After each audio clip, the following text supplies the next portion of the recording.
नमो तस्सा भगवतो अरहतो। नमो बुद्धाय। मैं आरपी सिंह आप सभी का हार्दिक स्वागत करता हूं हमारे विशेष कार्यक्रम धम्मदीप में, जिसमें हमने कल चर्चा की थी अष्टांगिक मार्ग के सम्यक दृष्टि पर। अब इसी श्रृंखला को आगे बढ़ाते हुए आज से हम चर्चा करेंगे अष्टांगिक मार्ग के सम्यक संकल्प की।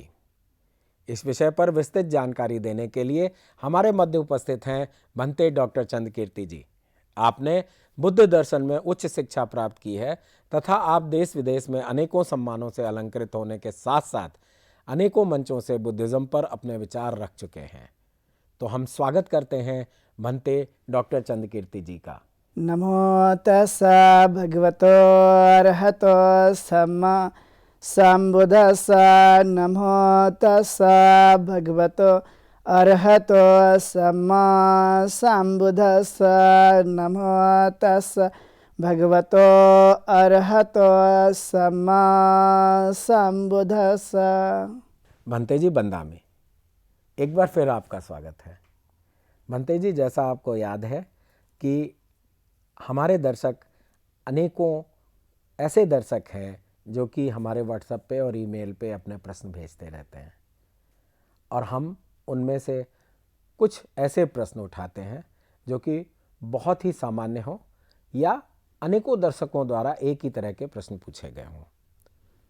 तो आज हमने एक प्रश्न लिया है कि सम्यक दृष्टि से क्या लाभ प्राप्त होता है और ऐसे में आम आदमी को इससे क्या लाभ प्राप्त होगा। कृपया इस पर अपने विचार रखें और हमारा मार्गदर्शन करें। बहुत बहुत धन्यवाद आरपी सिंह जी। आप हमेशा ही अपने दर्शकों के प्रश्नों को आप हमेशा उठाते रहते हैं। ये बहुत अच्छी बात है कि हम लोग इस तरह से प्रश्न करके अपनी जिज्ञासा को शांत करने की कोशिश करते हैं, और सम्यक दृष्टि किस तरह से उसका लाभ प्राप्त होगा और आमतौर पर कैसे हम इसे उतार पाएंगे, यह एक बड़ा ही महत्वपूर्ण प्रश्न है। चूँकि आप जानते ही कि संसार में अनेक प्रकार के विचार है, और उस अनेक अलग अलग प्रकार के विचार में उसको प्रचारित करने वाले भी लोग हैं, और सभी मनुष्य का एक उद्देश्य होता है, वह है सुखपूर्वक जीवन यापन करना, शांति से रहना, अपनी तरक्की करना। और जब हम देखते हैं तो सम्यक दृष्टि, जो कि बहुत ही महत्वपूर्ण दृष्टि है, मनुष्य के मन से जुड़ी हुई बातें हैं, और आप सभी जानते हैं कि मन में ही सभी भाव उत्पन्न होते रहते हैं, वह ही एक केंद्र बिंदु है। तो उसी तरह से देखा जाए तो मनुष्य के जीवन काल में सम्यक दृष्टि के ऐसे बहुत सारे लाभ हैं। सबसे बड़ा लाभ तो जिसे हम निर्वाण कहते हैं, परम सुख कहते हैं, वो प्राप्त होता है। लेकिन फिर भी आम जनों के जीवन में किस तरह से लाभ प्राप्त हो सकता है, वह एक है कि अनेक प्रकार से जो दुख उत्पन्न होते रहते हैं, आए दिन हम अपने लाइफ में कई सारे दुख को झेलते रहते हैं अपने जीवन काल में। तो वह जिन कारणों से दुख उत्पन्न होता है, वह हम जानते हैं कि एक कारण से तो सबसे महत्वपूर्ण है कि हमारा दैनिक जीवन अच्छा बनता है। सम्यक दृष्टि से आने वाली बाधाओं को हम दूर कर सकते हैं। सम्यक दृष्टि से मनुष्य के जीवन काल में सुखपूर्वक जीवन जीने का जो भाव है वो हमेशा बढ़ते रहता है, और आए दिन अनेक प्रकार के ऐसे जीवन में उतार चढ़ाव है, उसको भी हम नियंत्रित कर सकते हैं। और जो बाहरी भौतिक चीज़ें हैं, आपने देखा होगा जब अंदर की चीज़ें सही रहती तो भौतिक चीज़ें भी ऑटोमेटिकली जीवन में अच्छी हो जाती है। तो सभी प्रकार का सुख जो है वो मनुष्य के जीवन काल में देखा जाता है। तो चाहे वह बूढ़ा हो, चाहे बीमारी हो जाए, या चाहे हमारे घर में मृत्यु हो जाए, या ऐसे कई सारे प्रसंग जो दैनिक जीवन में आते रहते हैं, तो उससे समझने का जो भाव है कि ये प्रक्रिया जो है परिवर्तनशील की प्रक्रिया है। तो मनुष्य के जीवन काल में जो भाव है, जिसे हम दृढ़ भाव कहते हैं या जिसे हम समता भाव कहते हैं, वो स्वाभाविक तौर पे बना रहता है। तो विपरीत परिस्थिति में भी मनुष्य के अंदर में लड़ने की जो क्षमता है वो हमें देखने के लिए मिलती है। लेकिन जब हम इसे कैसे जाने कि ये मनुष्य के जीवन काल में सम्यक दृष्टि है, तो आप देखेंगे कि ऐसा व्यक्ति, एक तो जिसके पास सम्यक दृष्टि है, वो सारी मिथ्या धारणाओं को दूर कर देता है।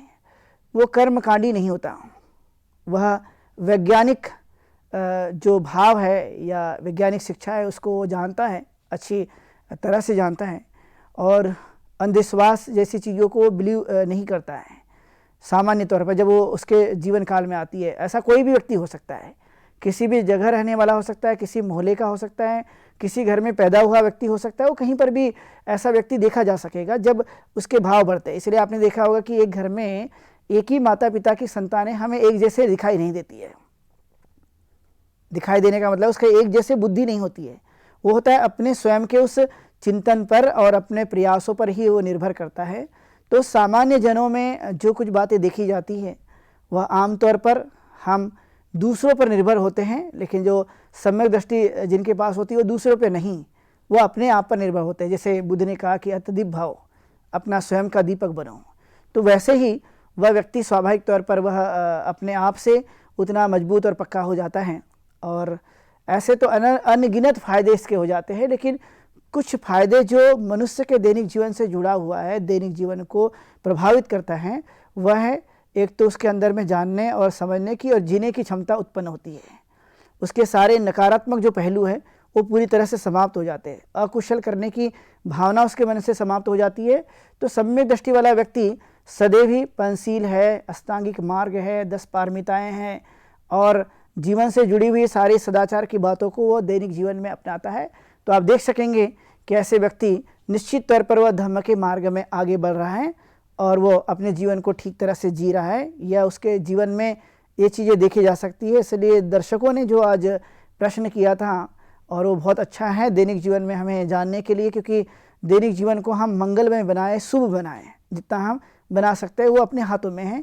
तो सम्यक दृष्टि अपने जीवन में अपने द्वारा ही जीवन को जीना सिखाती है और जीवन को बेहतर बनाती है, ये ताकत सम्यक दृष्टि में है। तो दर्शकों, आपने बड़ा अच्छा प्रश्न किया, इसलिए मैं आप सब लोगों का बहुत बहुत धन्यवाद अदा करता हूँ। भंते जी, बहुत बहुत आपका धन्यवाद हमारे दर्शकों की जिज्ञासाओं को शांत करने के लिए। अब हम आज के मुख्य विषय पर आते हैं। भंते जी, आज का मुख्य विषय है कि अष्टांगिक मार्ग के सम्यक संकल्प पर हमें विस्तार से बताएं। बहुत बहुत धन्यवाद आरपी सिंह जी, आपने इस धर्मदीप कार्यक्रम में बड़े ही अच्छे विचारों को जानने के लिए, और हम विचार जो आज हम लोग लगातार अष्टांगिक मार्ग के बारे में जानने की कोशिश कर रहे हैं, तो आज हम अष्टांगिक मार्ग का दूसरा मार्ग जिसे हम सम्यक संकल्प कहते हैं, और यह सम्यक संकल्प यह तथागत गौतम बुद्ध ने इसे दूसरा स्थान दिया, जो कि बहुत ही महत्वपूर्ण है। आपने देखा होगा इस संसार में जो भी मनुष्य जन्म लेते हैं और जब वो बड़े होते हैं और विचार करना शुरू करते हैं तो उनके अंदर में इच्छा आकांक्षाएं उत्पन्न होती है। लेकिन बुद्ध का दृष्टिकोण है कि इच्छा आकांक्षाएं ऊंचे दृष्टि की होनी चाहिए, निम्न स्तर की नहीं। जितनी ज़्यादा हमारी इच्छा आकांक्षाएं ऊंचे दृष्टिकोण की होगी उतना ही ज़्यादा अच्छा है। और इसमें सबसे खास बात यह है कि मनुष्य ने किसी भी प्रकार के किसी की हानि हो ऐसा संकल्प नहीं, ऐसा संकल्प जो जीवन में खुद के साथ साथ दूसरों के जीवन में बड़ा ही अच्छा वातावरण निर्माण कर सके, उसे सुख कैसे मिलेगा इसका ध्यान रख सके। तो स्वाभाविक तौर पर आप देखते होंगे कि जो संकल्प है वो अपने स्वयं की प्रगति के लिए है, और अपने जीवन काल में वह जितना अपने आप को बना सकता है उस पर उसे ज़्यादातर सोचना होता है। इच्छा आकांक्षाएं तो मनुष्य की अनंत है, वो कभी रुकने वाली नहीं। वो एक होने के बाद दूसरी और दूसरी होने के बाद तीसरी लगातार जो है वो शुरू रहती है। और इसीलिए हम जितना भी देखते हैं इस संसार में वह सभी लोगों के पास पाई जाती है, लेकिन हमारा जो संकल्प है वो होना चाहिए कि मैं अपने जीवन काल में अच्छा एक इंसान बन सकूं, पंचशील का पालन करने वाला बन सकूं, अष्टांगिक मार्ग को जीवन में अपना सकूं, और मैं दुखों को दूर करने के लिए मैं पूरी तरह से कटिबद्ध रह सकूं।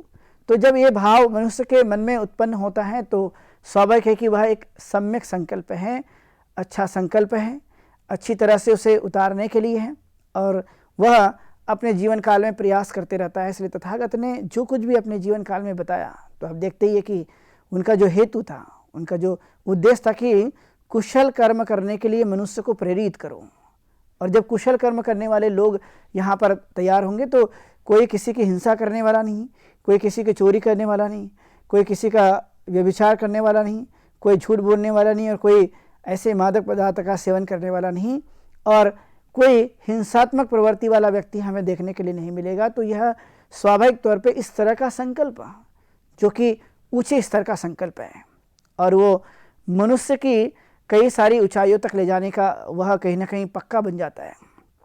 आपने महसूस किया होगा, हर एक व्यक्ति अपने जीवन काल में संकल्प करता है, मुझे कुछ न कुछ बनना है, मुझे कुछ न कुछ होना है।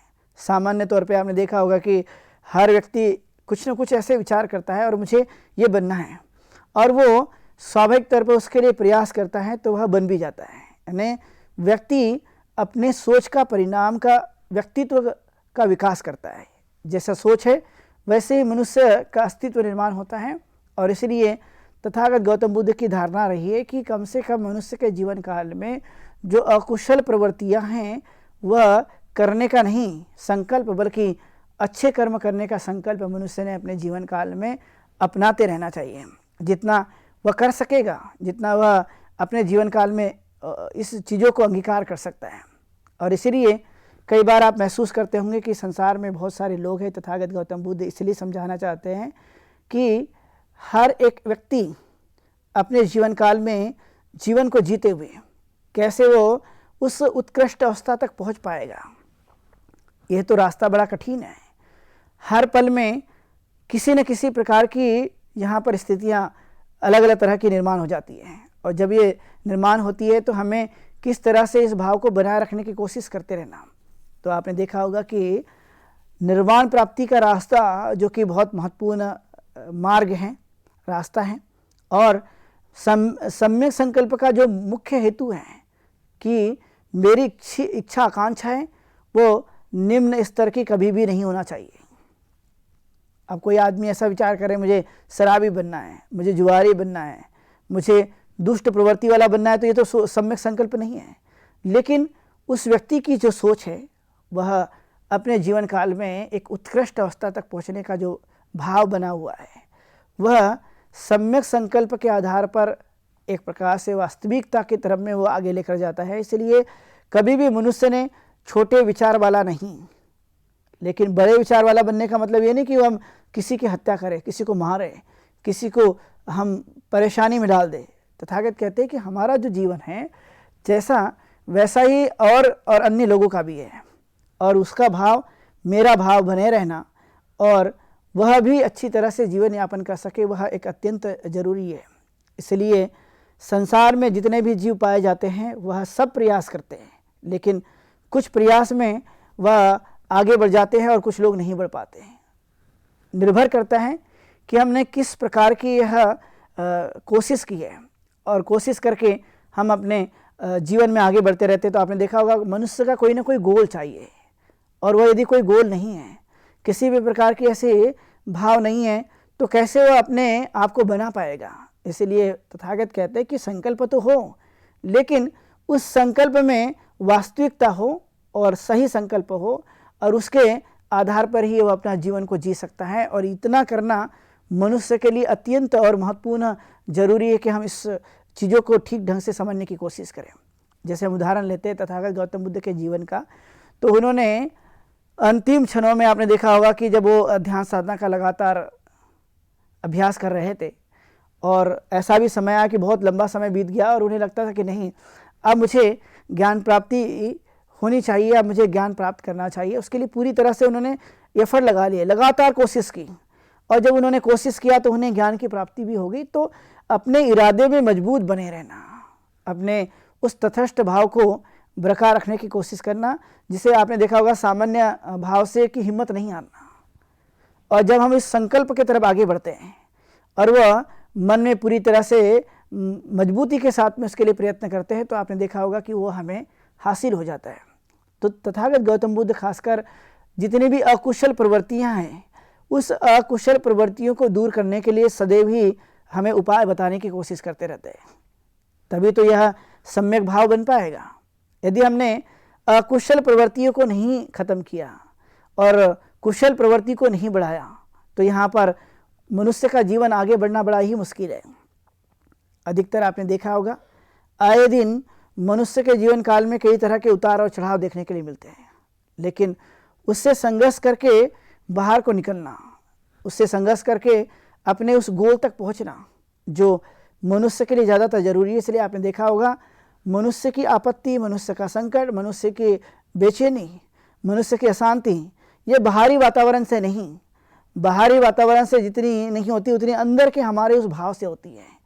और जब हम इस चीज़ों को जानते हैं तो स्वाभाविक तौर पर आप देख पाएंगे कि वह अंदर से प्रभावित नहीं होती, अंदर से वह मजबूत बनी रहती है, इसलिए बाहरी चीज़ों का कोई प्रभाव नहीं होता।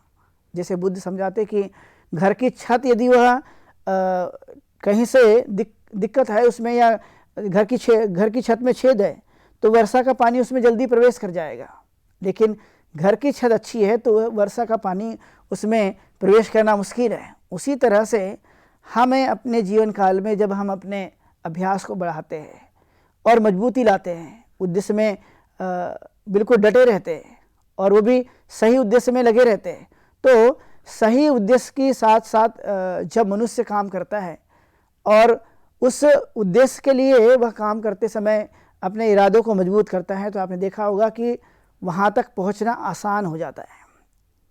इस संसार में सभी चीज़ें कठिन हैं, इस संसार में सभी चीज़ें सरल है, लेकिन बशर्ते निर्भर करता है कि कौन व्यक्ति है जो इसके लिए प्रयास करता है, अपना एफर्ट लगाता है, मेहनत करता है, परिश्रम करता है और उस रास्ते तक वह पहुंच जाता है। यह जानना अत्यंत जरूरी है। इसलिए बुद्ध का रास्ता, चूँकि यह 3 तरह के प्रति संकल्पित भाव को बताते हैं। वो क्या भाव है कि इमाय धम्मानुधम्म पटिपत्य बुद्धं पूजेमि, इमाय धम्मानुधम्म पटिपत्य धम्मं पूजेमि, इमाय धम्मानुधम्म पटिपत्य संघं पूजेमि।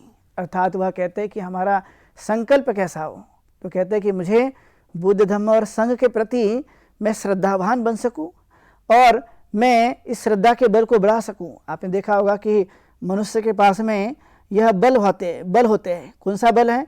तो श्रद्धा बल है, वीर्य बल है, समाधि बल है, प्रज्ञा बल है। यह मनुष्य के पास बल पाए जाते हैं और जब ये बल जब अपने ताकत के साथ काम करता है तो संकल्प पूरा हो जाता है। वह एक स्वाभाविक प्रक्रिया है मनुष्य के जीवन की कि मैं अपने जीवन काल में बुद्ध धम्म और संघ के प्रति अपनी अटूट श्रद्धा रखूं, मैं विश्वास रखूं और मैं जानते हुए विश्वास रखूं, क्योंकि मैं बुद्ध को नमस्कार करता हूं, धम्म को नमस्कार करता हूं, मैं संघ को नमस्कार करता हूं और इसीलिए उनके प्रति मेरा श्रद्धा रहना अत्यंत जरूरी है।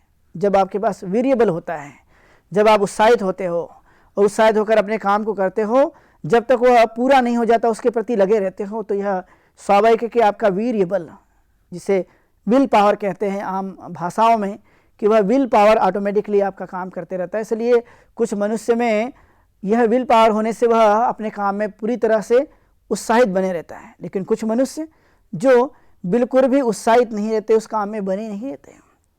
वैसा ही प्रज्ञा का बल है। प्रज्ञा भी मजबूत हो जाए और वह ठीक तरह से काम करे, उसी के साथ साथ समाधि का बल है। और यह स्वाभाविक तौर पर आप देख पाएंगे कि यह किस तरह से अपने जीवन को प्रभावित करता है। ऐसे ही धम्म की ये वास्तविक ताकत जो अपने इरादों में पूरी तरह से मजबूत बनाती है। मेरा संकल्प जो मुझे अपने जीवन को ठीक तरह से रखने के लिए मैं पूरी तरह से मदद करता हूँ। अपने आप को मैं संकल्पित करते रहता हूँ। मैं श्रद्धा से अंधश्रद्धा की तरफ नहीं बढ़ता, मैं वीर्य से आलस्य की तरफ नहीं बढ़ता, मैं यह मिथ्या धारणाओं के उस तरह मैं नहीं जाता, बल्कि मैं प्रज्ञा का इस्तेमाल करता हूँ। इसलिए आपने देखा होगा कि यह अष्टांगिक मार्ग जो कि शील, समाधि और प्रज्ञा में समाहित है, और ये तीनों तरह से उन चीज़ों को बढ़ाए रखने में पूरी तरह से कोशिश करते रहता है। इसलिए ये मेरा जो भाव है, मेरा ये दृष्टिकोण है, मेरी ये सोच है, मुझे जानने के लिए बार बार प्रेरित करते रहती है। इसलिए मैं यह धर्म का पूरी तरह से बल जो मुझे प्राप्त होता है, मैं उसे करने की मैं पूरी तरह से कोशिश करता हूँ। इसलिए कोई साधारण नहीं है। संकल्पित हो कि मैं अपने जीवन काल में शील का संपादन कर सकूँ, संकल्पित हो कि मैं अपने जीवन काल में प्रज्ञा को बढ़ाऊँ, संकल्पित हो कि मैं उस समाधि को प्राप्त कर सकूँ, जहाँ पर मुझे सभी प्रकार का सुख प्राप्त होता है, सभी प्रकार की वह वास्तविक भावनाएं प्राप्त होती है, सभी प्रकार का मुझे वह सुख प्राप्त होते रहता है, उसके लिए मैं संकल्पित हूँ और मैं पूरी तरह से लगे रहना चाहता हूँ। इसलिए आपने देखा होगा धम्म यह अभ्यास का जीवन है और यह वही संकल्प है जो आपको उस ओर लेकर जाते रहता है। इसलिए आपने देखा होगा कि जीवन में सभी प्रकार की स्थितियों को ध्यान में रखते हुए मैं अपने जीवन को उस ओर आकार देते रहता हूँ।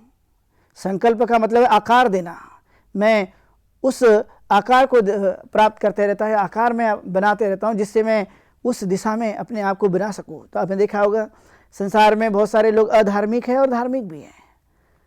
अधार्मिक व्यक्ति का जीवन और धार्मिक व्यक्ति का जीवन जो दोनों में आपको जमीन आसमान का अंतर समझ में आ सकता है, उसके भाव से समझ में आ सकता है, उसके व्यवहार से समझ में आ सकता है, उसके वाणी से समझ में आ सकता है, उसके सोचने से समझ में आ सकता है। और इसलिए बुद्ध कहते हैं कि हमें वही करना है जो हमें ठीक तरह से जीवन को जीने के लिए कहीं ना कहीं वो शिक्षा प्राप्त होती है और मैं उसको अपने जीवन काल में अंगीकार करते रहता हूँ। और जितना मैं अंगीकार करते रहता हूँ वो चीज़ें स्वाभाविक तौर पर बढ़ते रहती है। इसलिए संकल्प मनुष्य के जीवन का एक अभिन्न अंग है, वो होना ही चाहिए, लेकिन संकल्प सही मायने का हो, वह संकल्प जो मुझे अपने जीवन काल में उस ओर ले जाता है। तो आपने देखा हो कि मनुष्य का जो अल्टीमेट गोल है वह है अंतिम सुख को प्राप्त करना।